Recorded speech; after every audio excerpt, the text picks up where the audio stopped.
Roleplay-based MMI stations are incredibly common across medical school interviews, and I think the best way to get used to them is thinking about the reasons why they're used in the first place.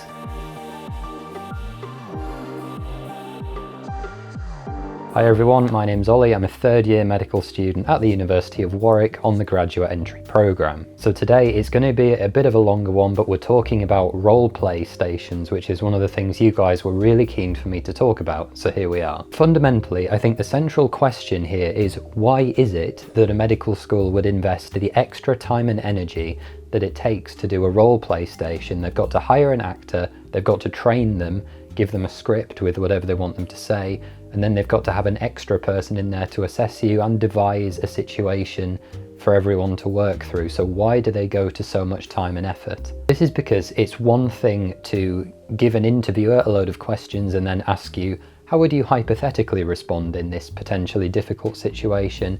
It's because these stations are the best way to actually observe your communication skills in action. They put a situation in place where you are required to actually use them. And there are a few different types of these situations. You might be asked to deliver some instructions, to chat to someone.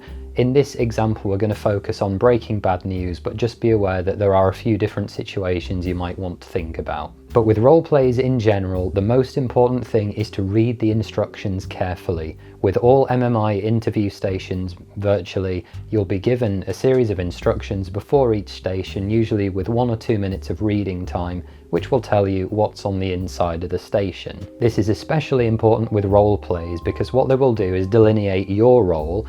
Are you as you are? Are you a medical student? Are you a doctor? But they will also tell you who the other people involved are going to be. There might be one or more people on the inside, each with a different role, and it's going to look weird if you don't know what that role is and you've been told it on the door. It's going to make it look like you weren't paying attention. Most crucially, they will give you a task, usually of some sort, to carry out. It might be, again, talk to them, deliver some bad news, or maybe investigate something that you've been told to ask questions about. And while I think it is fair to say that these stations focus on your communication and less so actually accomplishing the task you've been set, which in many cases may just not be possible in the time you have, the fact that they've given you that framework makes it really important that you stick to it. So don't start asking about things that aren't related to it. And you can actually use your reading time to think about the right questions that you could ask once you're inside to steer the conversation the way you want it to go. So the example that we're going to use for the purposes of this conversation today is that your friend invited you to their wedding some time ago, you're long-term friends, and you said that you would go. You've RSVP'd.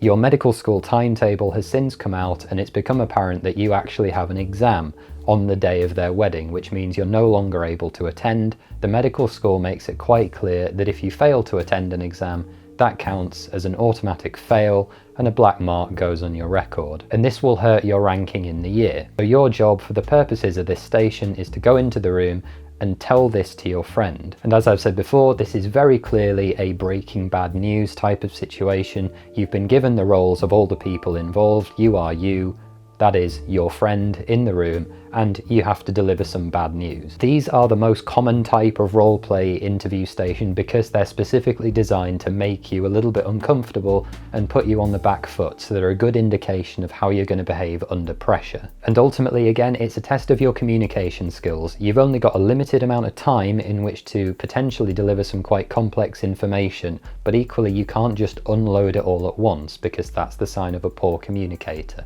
We've got to have a structure, which is what we're going to talk about now. If you haven't seen my video on the spikes model, which is really useful for delivering bad news and it's what it was designed for, I would pause this video now. The link to that video will be in the description. Go and watch that one and then come back because we'll use it in a second. So now we're going to talk through how you can handle this type of situation and how to go through it in a more systematic approach. So the first thing is, our time is up. We need to actually go into the room. So when you're going in, what I would do, even if you are delivering bad news, is go in, walk confidently with a sort of neutral to happy expression. Don't be beaming because that looks a little bit weird in the context of what you're about to do, but don't look particularly forlorn or worried either, because that person in the room could form an impression of you long before you actually start saying anything. So now make your greeting. If you've been given their name, use that. It's a sign that you've been paying attention to the station. So it were me, maybe it said your friend Andrew is in the station, so you know, hi Andrew, good to see you again. You can offer to shake their hand. Some people are a little bit funny about shaking hands in medical school interviews. Personally, I don't really see the problem. I like to shake hands whenever I'm meeting someone new because it establishes physical contact, shows that you're engaged and willing to interact.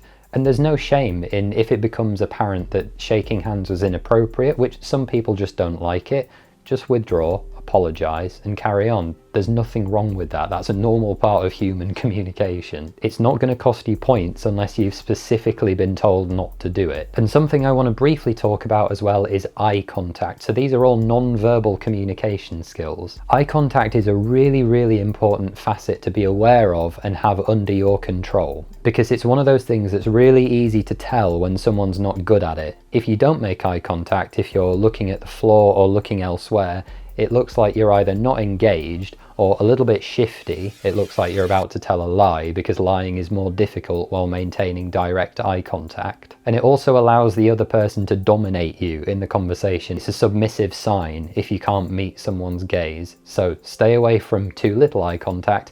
Equally, too much direct eye contact is really weird. It looks a bit aggressive and like you're interrogating them. So how do we keep this under control? For me, this is the happy medium that works. It's something I've been practicing for quite a long time and I'm quite comfortable with. This is what works for me. So when you first sit down, what I would do is look directly into their eyes for that first moment of engagement, long enough to work out what colour their eyes are. So, you know, the register, okay, they have blue eyes.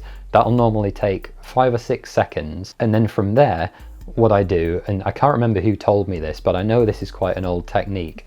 What I do is draw a triangle with 2 vertices at the person's eyes, at the edge of their eyes, and then draw a line down to their mouth. And what I will then do is rotate between each of the points every kind of 6 or 7 seconds, again on their face. And what this does is it shows that you're still paying attention and you're interested because you're meeting their kind of one-to-one gaze, but your eyes will also make large enough movements to show that you're not just staring directly into their pupils. Your eyes are moving. It looks more like you're interested than you're staring directly at them, which is a bit affronting to some people. But we do obviously need to look away sometimes. The best way I think to do this is when you're talking. So if you look away while someone is talking to you, if it doesn't look like you're thinking about what they're saying, and unless they've asked you something particularly complex, you won't need to think too much in normal conversation. It just looks like you're not listening. If you look away while you're talking, a good tactic that you can use combined with some hand movements to show that you are thinking about what you're saying is, if I were to explaining this to someone who'd never heard it before, what I would say, and you can see there that my gaze, as soon as I was ready to make the actual point of the sentence, moved back to be in direct eye contact with the person. And what that's done is it shows that you were thinking about what you were saying rather than ignoring them. Again, if you do this when they're speaking to you, it has the potential to make you look a bit disinterested, which in a communication station is not what you want. And with eye contact in general, what I would do is make sure to practice this with other people long before the interview so that you're doing it unconsciously. If you start thinking consciously about your eye movements, you're going to focus on that instead of what they're saying to you.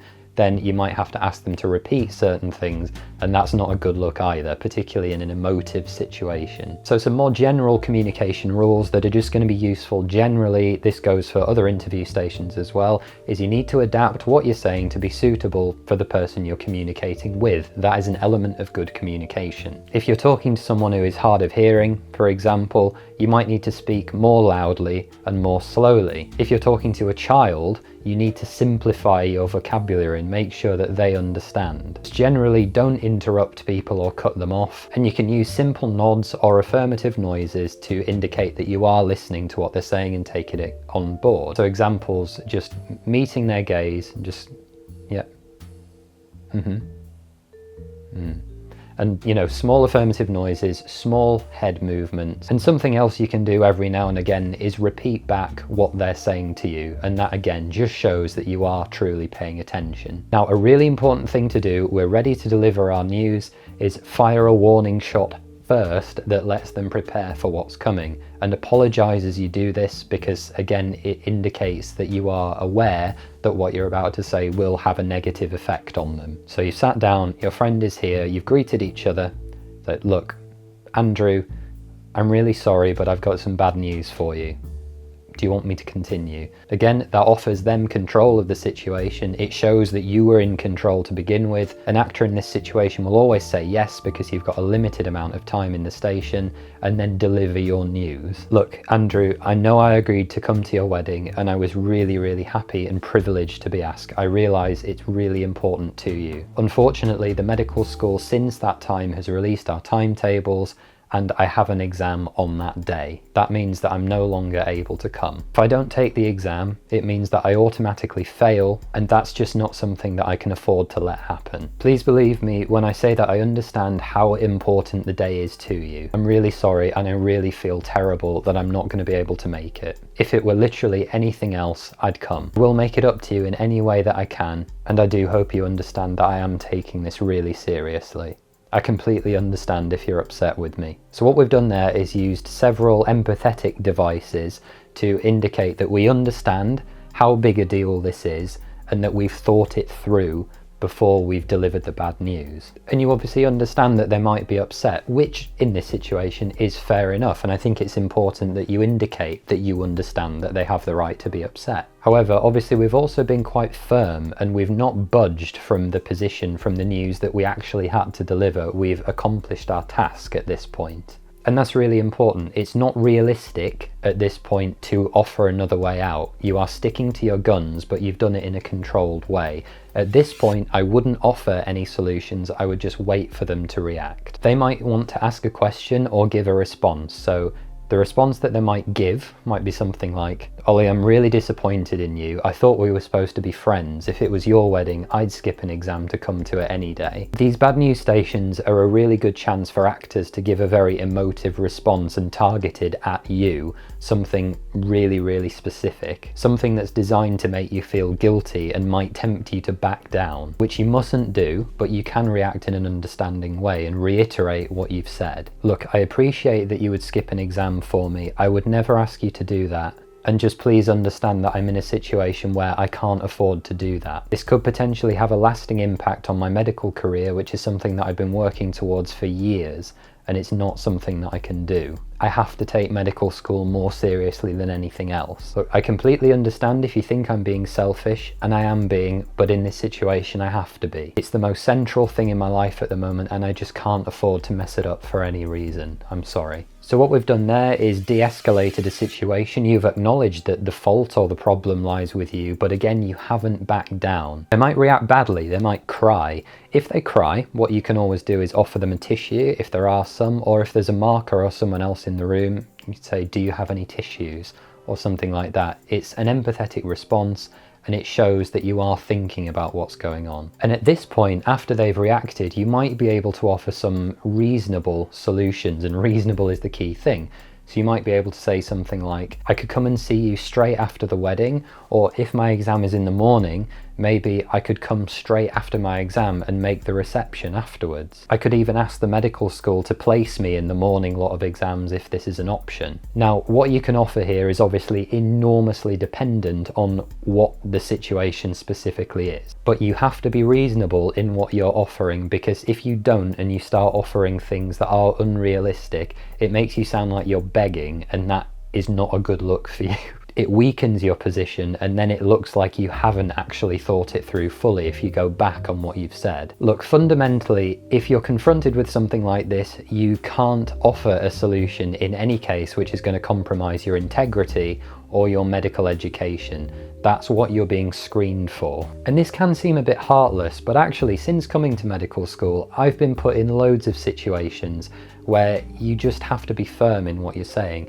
We've just had our Surgical Society committee interviews, for example. They were really competitive, and we had far more than one applicant per place, which meant that we had to turn some people down. In that situation, I had to say to quite a few people, look, I'm really sorry, competition was really fierce and there's nothing I can do at this point. Please know that we took everything seriously. I would encourage you to apply again. It's nothing personal, it's just the way things are. And if you can demonstrate that you're able to handle these difficult situations properly as a medical applicant, it shows that you'll be able to deal with them well when it comes to being a medical student, and you're certainly going to have to deal with it when you're a doctor. If you can demonstrate that you have that capacity now, that's going to put you in a really, really good place with the applications group. So I think this has gone on far too long already, guys. It was a really difficult thing to try and do in this format. I think what I'm going to have to do is try and film some mock versions of some of these stations, because they're, I think, a bit inappropriate to try and tackle in this one-on-one dialogue that I have with you guys. You need to actually see how it's done, so that's something I'm going to have to work on. I'd love to know what you thought of this video. If there are things that I could add or improve, or other thoughts that you have, please let me know in the comments down below. Please be sure to hit that like button for me, leave a comment, subscribe. I've got loads of interview topic videos coming. They're going to be really helpful for you guys that have your interviews upcoming, and I know there are many of you, so please be sure to keep up with what I'm putting out. I think you'll find them useful. Go and check out PostGradMedic.com for more free videos just like this, articles, tips and hints to get you through your medical interviews and that sweet place at medical school. Go find me on social media at PostGradMedic on Instagram, Facebook and Twitter, and I'll see you in the next one. Take care for now.